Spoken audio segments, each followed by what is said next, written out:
Welcome back to PalsFundamentals on YouTube. This is your news report bringing you the most important information from last week. You'll find links to all sources in the description. Let's kick things off in the Faroe Islands, shall we?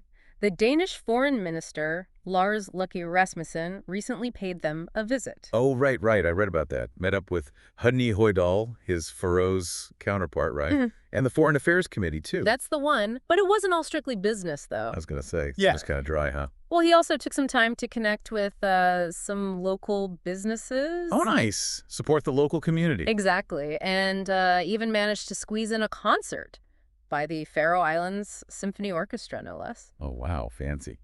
All right, so moving on, what else is happening? On the infrastructure front, the Faroese government, they're exploring the addition of a third subsea cable.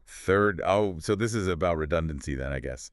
And security, of course, especially after. Yeah, boosting security and redundancy, especially with those incidents in the Baltic Sea where cables were deliberately cut. Can't be too careful. Oh, true. So are they worried about something similar happening near the Faroes? Well, better safe than sorry. Their existing tables, Faroese and Shetland too, are, well, let's just say they're vulnerable. Yeah, can't imagine being cut off like that. Speaking of vulnerable, anything new with SEV, the electric company? Ah, SEV. You mean their structure. Well, it's staying as is for now. Oh, how come? Proposed amendments didn't pass at a recent shareholder meeting. Ah, I see. So what were they trying to change? One idea was limiting the board to, just mayors, except for Tórshavn's rep. Interesting. I guess that makes sense in a way. Yeah, there was also a proposal to bring in some specialists nominated by the Association of Local Authorities. To diversify, I suppose. Exactly. But neither one flew. So status quo for now. Interesting. Now, switching gears a bit, any news on the integration front? Integration. Oh, you mean with the growing immigrant population? Yeah. They're up to what, about 2,700 now? Right. So how are they handling that? They're actually taking a big step, looking to appoint their first ever integration coordinators. Oh, wow. That's big. Is that under the new Integration Act? The one that kicks in this summer? The very same, July 1st. Mark your calendars. And these coordinators, they'll be legal eagles, basically. Legal eagles. So lawyers then? Basically, their job is to help make the whole integration process go more smoothly. Okay, makes sense. So what about local news? Anything interesting happening there? Well, there's some personnel shakeup happening over at Klaksvík Kommuna. The municipality. What happened? It seems they've parted ways with their municipal director, Rune Rasmussen. Oh, wow. That's sudden. Did something happen? Not really, no. It was, what's the word? A mutual agreement. Ah, okay. So what now? Who's taking over? Rasmussen officially stepped down March 1st, but he's agreed to, advise the city council and the administration for a few months anyway, just to smooth the transition. And in the meantime, John Ferry, he's the welfare director, he's going to step in as acting municipal director until they find a permanent replacement. Sounds like they have it all under control. They seem to, yeah. Although there's been a slight hiccup with the new church construction in Arger. The new church? What happened? I thought they were about to start building. Turns out they hit a bit of a snag with the permits. Oh, no. Seriously. So what's the holdup? Seems like, the necessary permits just haven't been finalized yet, even though the church council, they announced, that construction was about to begin. Oh, whoops. So was it a major delay then? Hard to say at this point. Siri Stenberg, the minister in charge, she confirmed the final permit is still pending, so things are on hold for now. Ah, bureaucracy. All right, well, let's shift our focus to Iceland now. Their foreign minister, Horgergur Katrin Gunnarsdóttir, she expressed some concern, right? Right. About a potential trade war. Right. Between the U.S. and the EU, she stressed how important it is for Iceland to, stand with the other EEA countries, present a united front. Makes sense. Stick together.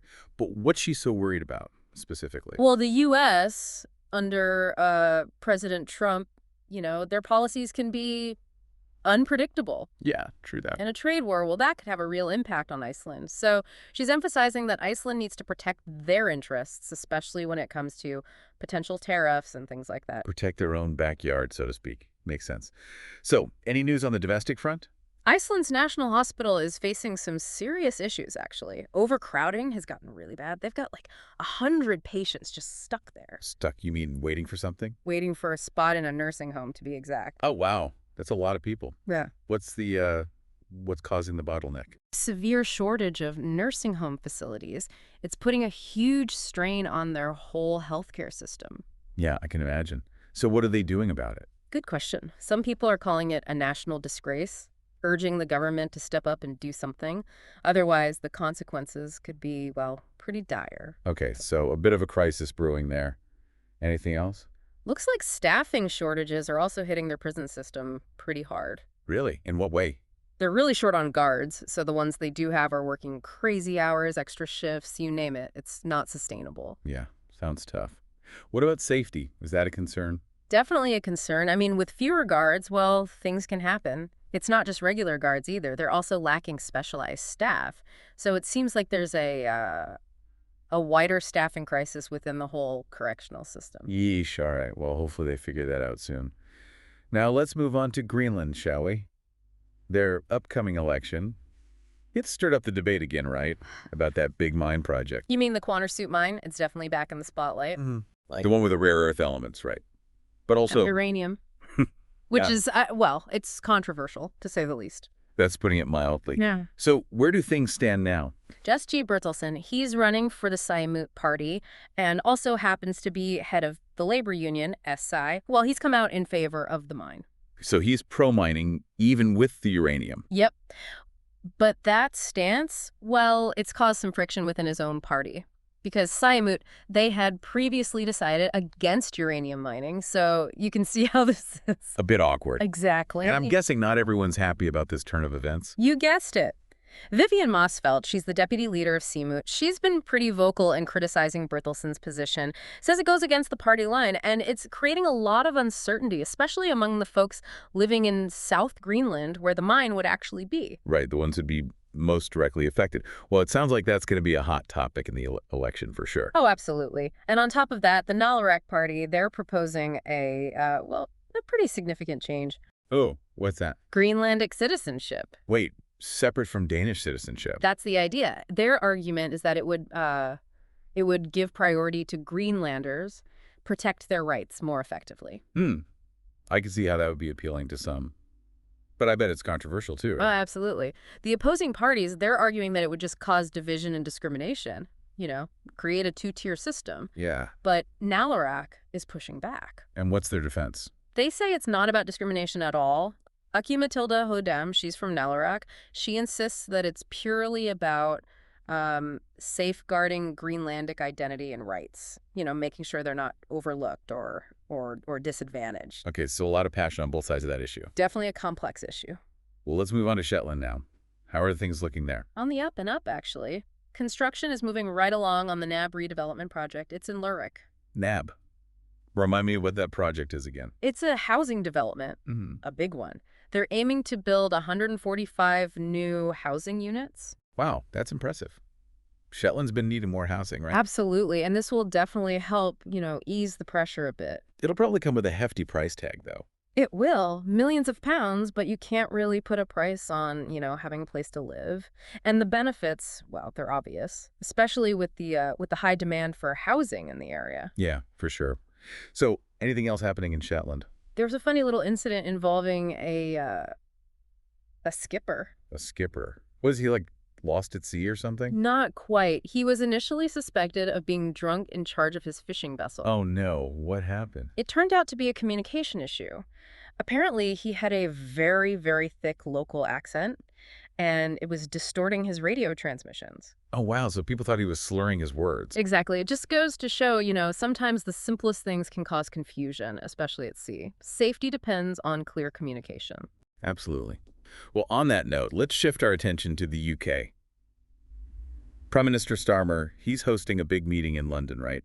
With European leaders. That's right. It's all about, the situation in Ukraine, of course, and planning for the future of European security as a whole. So what's on the agenda? The main goal is to try and establish a lasting peace in Ukraine and then, discuss security guarantees for the whole continent. How to prevent something like this from happening again. Ambitious goals, for sure.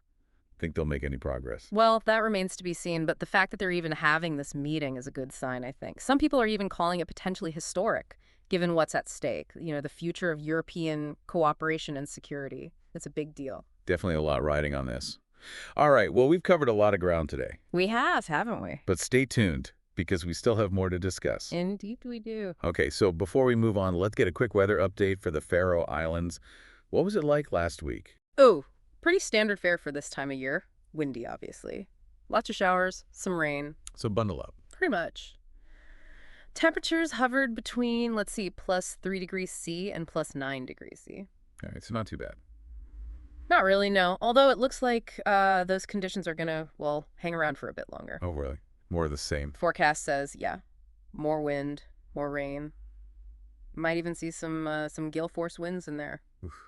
Better batten down the hatches then. Exactly. If you're in the Faroes, definitely bring an umbrella and maybe a good windbreaker. Good advice. Yeah. Right, so we've covered a ton of news already. Oh, we have, yeah. But before we wrap up completely, I wanted to mention something kind of interesting I came across.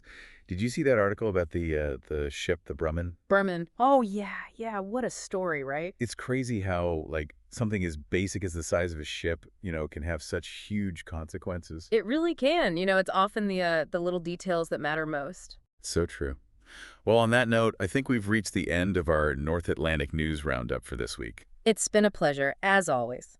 Don't forget, everyone, you can find links to all the sources we talked about down in the description below. Oh, and speaking of the Faroe Islands, there's also this really interesting interview with Olga Laburak, about life there. Oh, right. Yeah, I think I saw that one. It was worth checking out, especially if you're curious about, the Ukrainian community there and how they're doing. It's pretty insightful. She talks about the support they've received, the challenges they've faced, the whole experience.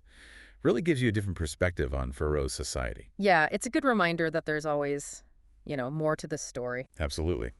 Well, on that note, I think we've come to the end of another news report. A whirlwind tour of the North Atlantic. It really has been. Hope you all found it informative. And engaging, hopefully. Definitely.